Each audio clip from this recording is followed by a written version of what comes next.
I believe that a standard search bar is no longer the fastest route to search and purchase products in e-commerce websites. And maybe there will be no search bar in the future on these sites, or it will be the second or less used option for product searching very soon. I see some people have still doubt about AI's role in e-commerce, but it's clear this is the future whether we are in any business model like Amazon KDP, Amazon Merch, or Amazon FBA.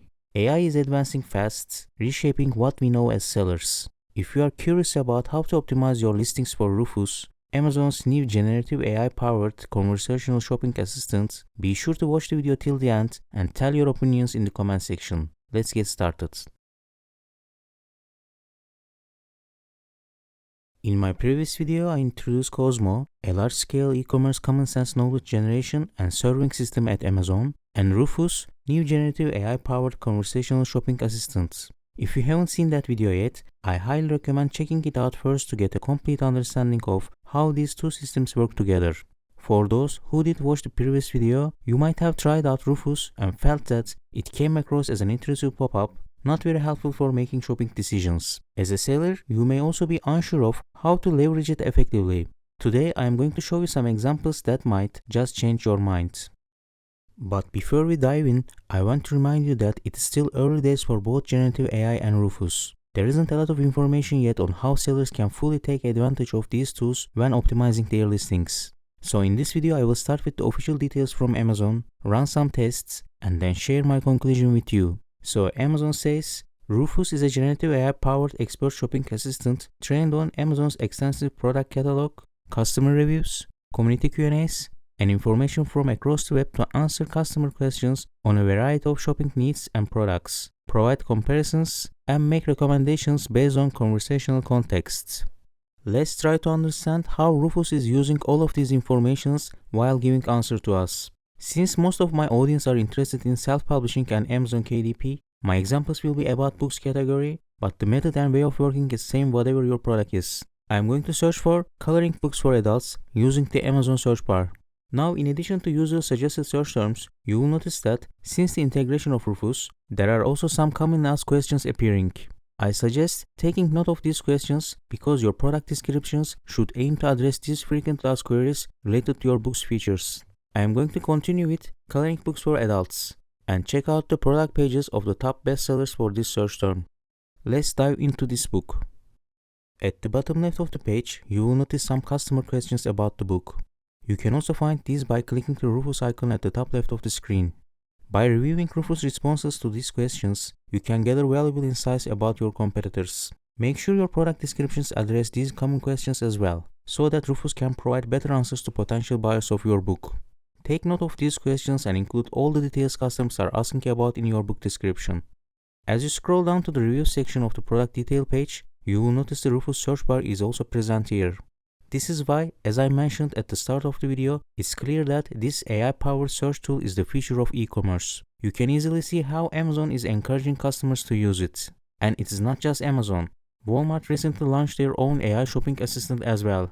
It's time to optimize your listings accordingly if you want to stay competitive. You can also see an AI-generated summary of customer reviews here. For example, this book has received some negative feedbacks about pixelation. One reviewer mentioned that the pictures were a little blurry. This highlights a weak point for this book. If I were looking to compete with it, I would ensure my book has no blurry images and clearly state in the description that all illustrations are high resolution. This way, Rufus can recognize this detail, increasing the chances of your book being recommended to customers who prioritize high-quality images. I have a detailed video on my channel about how to vectorize AI-generated images to avoid this issue, so be sure to check that out next. Now let's look at another product page and see how we can interact with Rufus. This time I have chosen the most gifted item in the kids coloring pens and markers category. Although this isn't an Amazon KDP book, it has a large number of reviews, which likely means Rufus has more data to work with. This is why I selected it. Let's scroll down through the product details, A+ content, and customer reviews. Now let's ask Rufus, is this coloring book portable and travel friendly? Alright, Rufus starts its response with according to the product information, followed by additional details put from customer reviews. You can see that it first takes data from product details before referencing customer feedback. After testing various products across different categories, I noticed that Rufus almost always prioritizes product information first, then customer reviews. So instead of old approach of keyword stuffing, focus on clearly describing your product's function, specific use, target audience, usage details, seasonality, and relevant features. This way, your product description will help Rufus answer customer questions more effectively. If you do this, you will be optimizing your listings for the future of AI-driven search. One challenge Amazon sellers face when doing keyword research and listing optimization for Rufus is that interacting with Rufus requires you to be signed in with your Amazon account. Since Rufus can access a customer's current and past orders, as well as their search history, it provides highly personalized recommendations. This makes it difficult for sellers to get a true sense of what actual customers are searching for.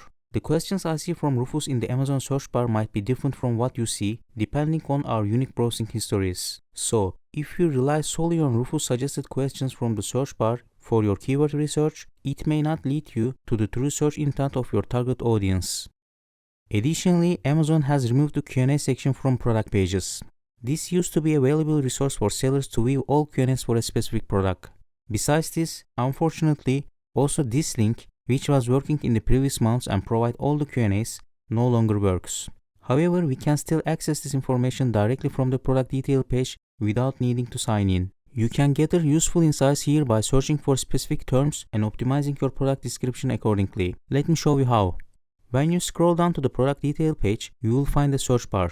Located in the same spot as the Rufus search bar I showed you earlier when signing in. If you type in a term like travel, you can see relevant information pulled from the product information, customer Q&As, and customer reviews sections. This way you can still gather valuable insights about what customers are asking and use this information to refine your product descriptions. Let's look at another example. The AI-generated summary of customer reviews for this product highlights its gift value. If you search for gift using this search bar, there is no related Q&A available, but you will see plenty of relevant customer reviews. By reading through this, you can gain a better understanding of your target audience and optimize your listing accordingly. In my previous video, I showed you how ChatGPT can recognize books just from their cover images. So naturally, I was curious to see if Amazon's new AI assistant Rufus works the same way. I initially thought that Rufus might also use OCR technology, which stands for Optical Character Recognition. OCR allows computers to extract text from images, like scanned documents or photos. If Rufus uses OCR, it should be able to read text from product images and A+ content, then include that information in its responses. But does it really work like that? Let's dive in and find out what I discovered during my tests. Alright, for the test, I decided to ask Rufus, where is this book manufactured? The response I got was that it didn't have that information. That's fair since the seller didn't include it in the product details and no customer reviews mention it either.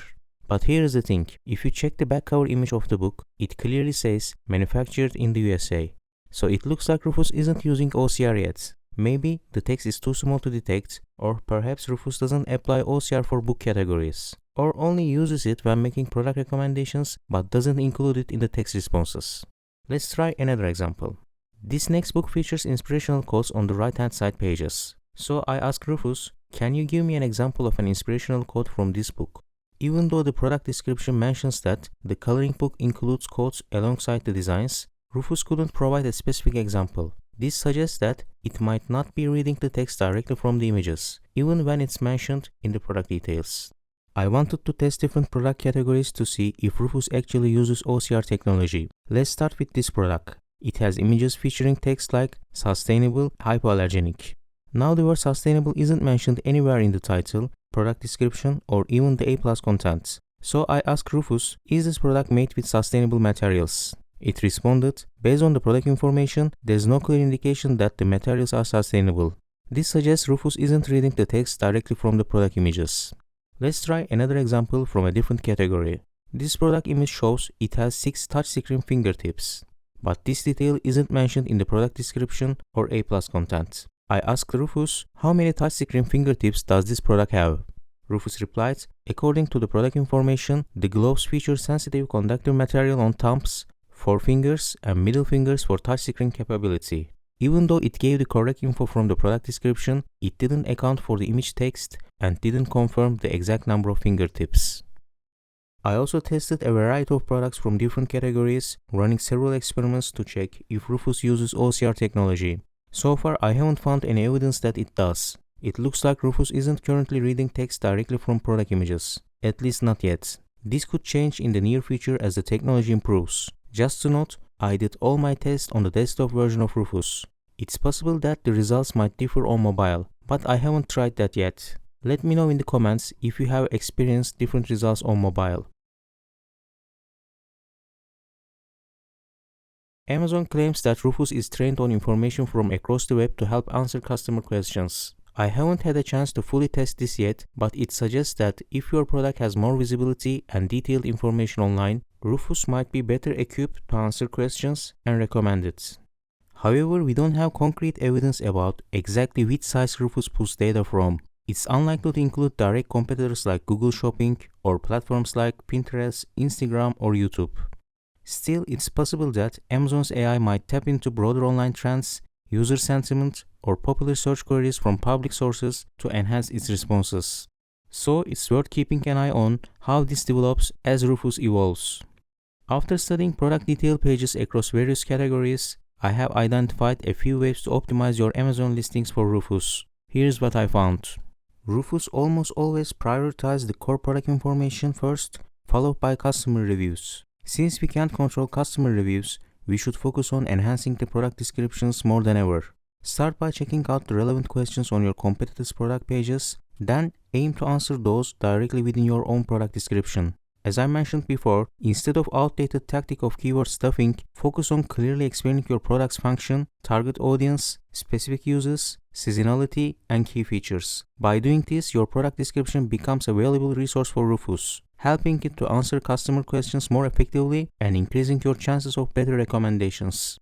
Now about OCR technology, I couldn't find any clear evidence that Rufus can read text directly from product images or from images in the A+ content section. Honestly, this was a bit disappointing, especially after ChatGPT example I showed you in the previous video. However, I will keep monitoring this closely because Amazon already has OCR capabilities, and I believe it's only a matter of time before this feature is integrated into Rufus. In the meantime, I still recommend focusing on your A+ content and providing as much detailed information as possible for Cosmo and Rufus to work with. I'm confident that Rufus will soon integrate OCR technology, so it's a good idea to start preparing in advance. If you are an Amazon FBA seller, choose product images that resonate with your target audience. For instance, if your product is aimed at seniors, use images of older adults. If it is office related, choose images that reflect a professional office environment. For Amazon Merch and Amazon KDP sellers, even though you can't choose product images, KDP sellers should leverage A+ content by including relevant visuals and additional data. This will help provide context and make it easier for Cosmo and Rufus to accurately represent your product. About the training on information from across the web, like I mentioned earlier, I don't have concrete evidence yet, but at the very least, I think it's a good idea to have a dedicated landing page for your product. This can help Rufus gather more information about your offering. I actually have a video on my channel showing how to create a landing page for your product using Canva, and the best part is, it's completely free. By creating your own landing page, you have more freedom to provide detailed information, something you can't always do on Amazon listings. So take advantage of this flexibility and use it to your benefit. As I mentioned earlier, it's still early days for both generative AI and Rufus, so there isn't a lot of detailed information available yet on how to optimize your Amazon listings for Rufus. I wanted to share my findings with you, and I hope you found them helpful. I will keep you updated on any developments regarding Amazon's Cosmo algorithm and Rufus as soon as I have more information. So don't forget to subscribe and like the video to support the channel. See you soon.